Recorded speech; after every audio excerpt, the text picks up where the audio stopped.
Right, year 11. So just to remind you what you should have done, you should have analysed Stave 1 now in quite a lot of detail, at least 2 or 3 paragraphs, potentially looking at 5, 6 different language examples depending on how many quotes you use. And I gave you a number of quotes that you could look at. So you were very much focusing on how he's presented in the beginning, what language techniques does Dickens use, and why does he introduce him this way at the start? So you should have 2, 3 good paragraphs and your introduction already. Okay, so we're moving on to the next part of the essay. So you'll notice on the question that the first part we've done, how is Scrooge presented in A Christmas Carol? Write about how Scrooge is presented in this extract. Okay, which we've done because we've looked at Stave 1. We are now looking at how Scrooge is presented in the novel as a whole. So top set so far have looked at Stave 1 and Stave 5 before, but today we're going to have a look at Stave 2 and Stave 3 in particular. Those are the ones that I'm interested in. So the second stave is the Ghost of Christmas Past, and he takes Scrooge back to his childhood. So right away, we realise quite soon that Scrooge has had a very lonely and isolated childhood, which goes some way to explain the solitary as an oyster. This is not something new. This is something he's always been. He's always been solitary and lonely. And I think Dickens references that because he wants to show that Scrooge is a product of society. He's a product of his childhood. He's a product of the way he was treated as a kid. So straight away, we do start to feel some sympathy for him. So there's a definite shift. So the quote that I'm going to look at is this one. The school is not quite deserted, said the ghost. A solitary child, neglected by his friends, is left there still. Scrooge said he knew it, and he sobbed. So I've turned this into a language and structure question, and I've put, how is Dickens using language and structure to change a reader's negative view of Scrooge, and why? So what is Dickens' moral message? So at this point, Dickens is definitely trying to change our perception of Scrooge by taking us back to his childhood. So Dickens deliberately uses the phrase not quite deserted to emphasise Scrooge's loneliness and influence the reader into feeling sorry for Scrooge because of his lonely childhood. Additionally, Dickens includes details of Scrooge's past to enable the reader to understand possible reasons why Scrooge has become a mean, bitter old man who is very much solitary as an oyster. So furthermore, Dickens uses the word solitary almost like an echo of how he describes Scrooge at the start of the novella as being solitary as an oyster, reinforcing the sense of Scrooge being abandoned and isolated for most of his life. Dickens' use of the short sentence, and he sobbed, is deliberate and effective in reinforcing his moral message that everyone, including mean-spirited people like Scrooge, are capable of remorse and regret on their road to redemption. So what you should be doing here is making that connection between Scrooge in Stave 1 and talk about what we've learnt about him in Stave 2.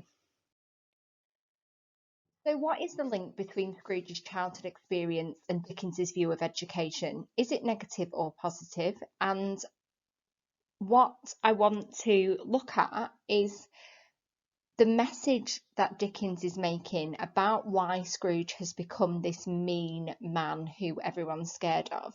You know, he had a miserable and lonely childhood, as he is described as a solitary child who's neglected by his friends.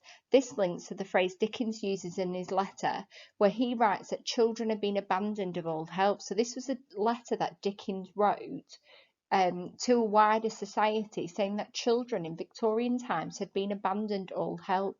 Scrooge was one of those abandoned children. So because Scrooge has been abandoned, that's what's created him as this unfeeling adult. The school building Dickens describes in the letter is unpleasant as it is foul and stifling, which is as unpleasant as the damp and mossy walls he describes in the novella. So Dickens wrote this letter, and you can reference this in your essay. He wrote this letter about the way Victorians were treating children, saying that they were abandoned of all help. They were existing in appalling conditions. They were abandoned. They were neglected. It was damp and mossy. And this explains why Dickens has shown Scrooge as becoming a miser. Growing up in those conditions, growing up poor, has made Scrooge obsessed with money, obsessed with providing, security for himself. So he's a product of his failed childhood.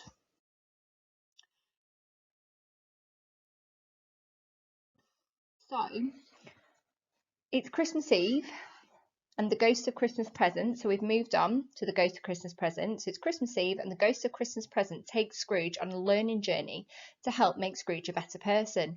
Now remember at the start when he first met the Ghost of Christmas Past, he kept trying to get rid of him. He wasn't very polite to him at all. He wasn't kind. He was dismissive. But we see a complete change of Scrooge at this point. And he says, "Spirit," said Scrooge submissively, "conduct me where you will. I went forth last night on compulsion, and I learnt a lesson which is working now. Tonight, if you have aught to teach me, let me profit by it. Touch my robe." Scrooge did as he was told and held fast. This is one of the most important quotes of the novella, and it's important that you get this in. He basically says that the night before he went forth on compulsion, which meant he had no choice. But tonight he wants to go forward because he learnt the lesson. So Dickens uses the adverb submissively to reveal that Scrooge has displayed more humility and is open to change, more than he was with the last ghost. So, and he wants to profit by it. He wants to learn. However, he isn't quite there yet. So Dickens uses kind of an ironic tone to reveal that Scrooge has not fully learned his lesson. Dickens uses the word profit in an ironic way because although Scrooge has possibly stated that he wants to learn to be a better person, the language he uses still has connotations of money and greed. He wants to profit for himself. So we can see in the Ghost of Christmas Present that he's beginning to make those changes. He's beginning to be more humble. However, he's still quite self-centered, so don't lose track of that. So he's moved on from the man we met in Stave 1, but he's still quite selfish.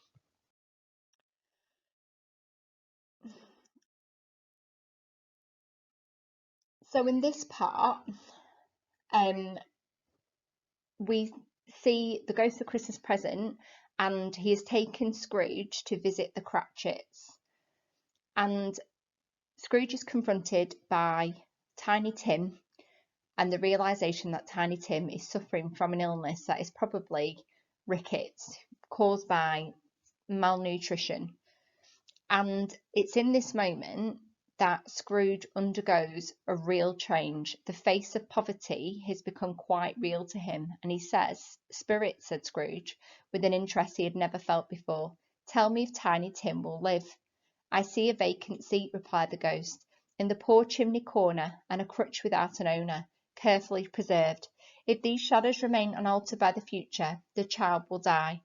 "No, no," said Scrooge. "Oh no, kind spirit, say he will be spared." "If these shadows remain unaltered by the future, none other of my race," returned the ghost, "will find him here. What then? If he be like to die, he had better do it, and decrease the surplus population."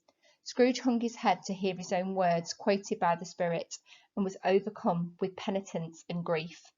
Okay, so what language does Dickens use here to reveal that Scrooge's attitude has changed? Dickens shows Scrooge's transformation in this Stave as he speaks with an interest he has never felt before. This is the first time we have seen Scrooge express emotion for someone other than himself. His speech is emotive as he begs the ghost to say will he be spared? Scrooge's transformation appears almost complete as he hung his head in shame at his reference to the Malthusian idea that the population growth has caused poverty. The two nouns, penitence and grief, show how he feels about his Malthusian beliefs now. This is very different than the bar humbug of Stave 1. So you can see that I'm linking back to Stave 1 there. I'm including my historical context and I'm commenting on Scrooge's transformation and how he's developing as a character. At the end of this stave is where we see the ignorance and want the two children that are underneath the robes of the Ghost of Christmas Present. And when Scrooge sees them, he started back and he's appalled.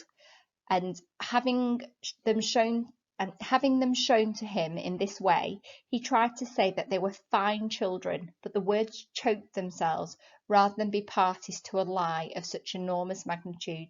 Spirit, are they yours? Scrooge could say no more. So Scrooge's reaction here, by the end of this stave, shows how far he has changed. He isn't willing to lie. So Dickens portrays Scrooge's shocked reaction to the sight of the poor children by using a short sentence. Scrooge started back, appalled, to reflect Scrooge being brought to a sudden sharp moment of horror as he started back, almost as if the sight of such abject poverty has literally struck him physically, causing him to step backwards in disbelief.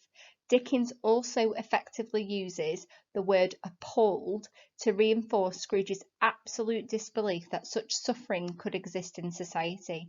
It is clear that Dickens is using Scrooge's horrified reaction to child poverty as part of what Dickens termed his sledgehammer approach, by using the novella as a tool to get the wealthy in 19th century London to be more aware of poverty and to do something more effective than workhouses in order to alleviate poverty. The personification of the words that choke themselves, again, is Dickens effectively cutting through lies and hypocrisy of a society that said children were fine when in fact they were starving, suffering and dying due to neglect and ignorance of the rich and wealthy. In other words, Scrooge is not only choked up and emotional by the sight of the neglected children, but he's also unable to pretend anymore that society is fine when children are left to suffer and starve to death.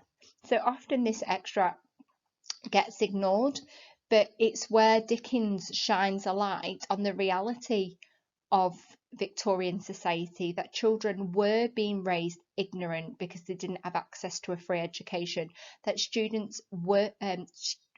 children were wanting, they weren't fed properly, they weren't clothed properly, they weren't looked after properly. And it's in this moment that Scrooge is forced to face what his Malthusian ideas that he's been party to. He supports the treadmill, he supports the poor laws, he supports the workhouses, and in this moment he can't say anymore. He can't admit that he's wrong, not yet, but he can't lie about what he's seeing. So it's a real moment of truth in the novella. Okay, so finally, those are the key quotes that I've looked at today that you can use in your piece, and those are very similar sentence starters that you saw in the Stave 1 presentation. You need to be working on this assignment. Okay, so it is incredibly important for your centre assess grade that we have this evidence. So can you make sure you head to the assignments tab today and make sure that you're working on at least a paragraph on Stave 2 and a paragraph on Stave 3. Off you go. Good luck.